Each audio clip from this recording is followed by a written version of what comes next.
San Diego taxi cab owners and drivers are at extreme odds over the plan that would eliminate a decades-long cap of 993 taxi permits in the city. On Thursday, drivers held dueling protests. Opponents say getting rid of the cap will flood the market and lead to less income for taxi cab companies, while supporters of the plan say it'll shut down an underground market for permits and improve competition with under-regulated car services like Uber and Lyft.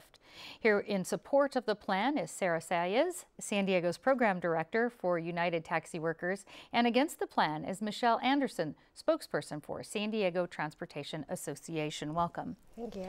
Now, Sarah, aside from lifting the cap of the number of taxi permits, what else would this plan do? This plan will do a lot, actually. What a lot of people in the public don't realize is that taxi permits are public property.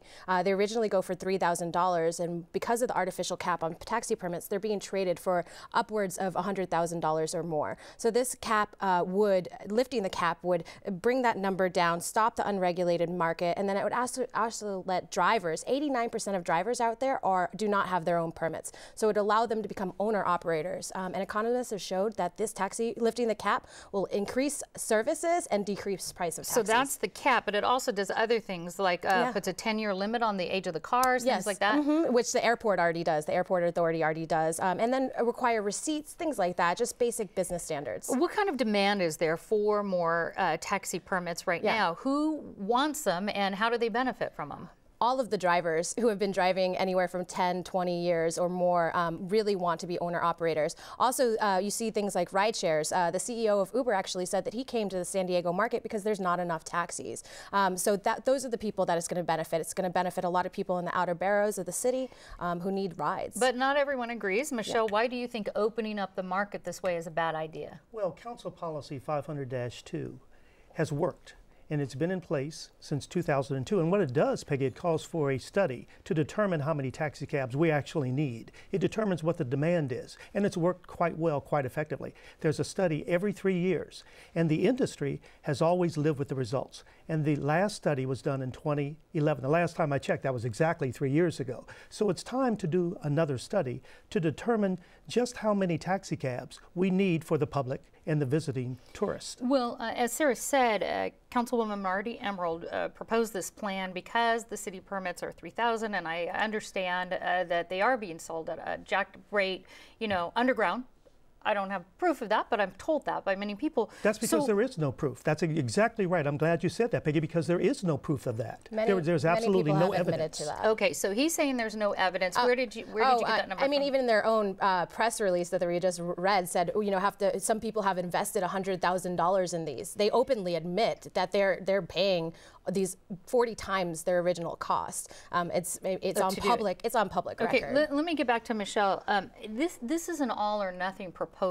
Would you support a compromise, for instance, maybe double the amount of taxi cab permits? Well, that's just it. If you raise the cap and just let any and everybody go and get a taxi cab permit, how many will we have? You correctly point out that we have 993 that are allowed on the streets of San Diego now. We don't even know if that number is going to double, triple, or quadruple.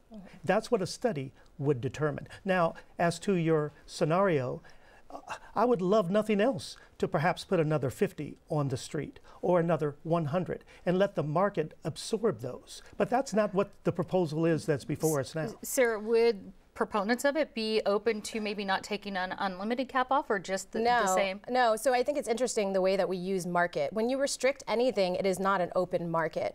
So the market is dictating, which you can see by Uber and Lyft being so successful in the city of San Diego, that the market is saying we needed more transportation here. So as far as 50 or whatever, it doesn't matter. And as far as getting the study, the times for studies is over. An overwhelming amount of economists agree lifting the cap will be beneficial. Let's talk about consumers. I'll start with you, Michelle.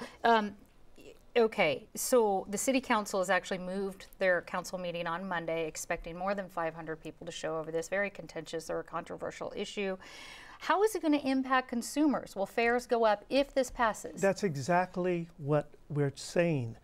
There is no demand for more taxi permits, except from a class of individuals that want the city to just give them something without any evidence as to why that should be it should be done. And that's the whole point. A study would determine that. And lifting the cap, it only increases the supply. It does nothing for the demand side. And we'll have to end on this. Sure. So consumer impact, are they going to see an increase in fares? No, economists have determined that it's going to decrease in fare. What's happening right now, since permit holders only care about the money, consumers are not being served. So therefore, there has been no innovation. There's only been exhausted drivers who are very stressed out, who are working 12 to 16-hour days. The taxi industry is disarray. If we do not lift the cap, the taxi industry will die. Okay, well, we have a lot more of this on our website, kpbs.org. We'll be following this after Monday's meeting. So I want to say Sarah Saez and Michelle Anderson, thank you so much. Thank you so much. Thank you very much.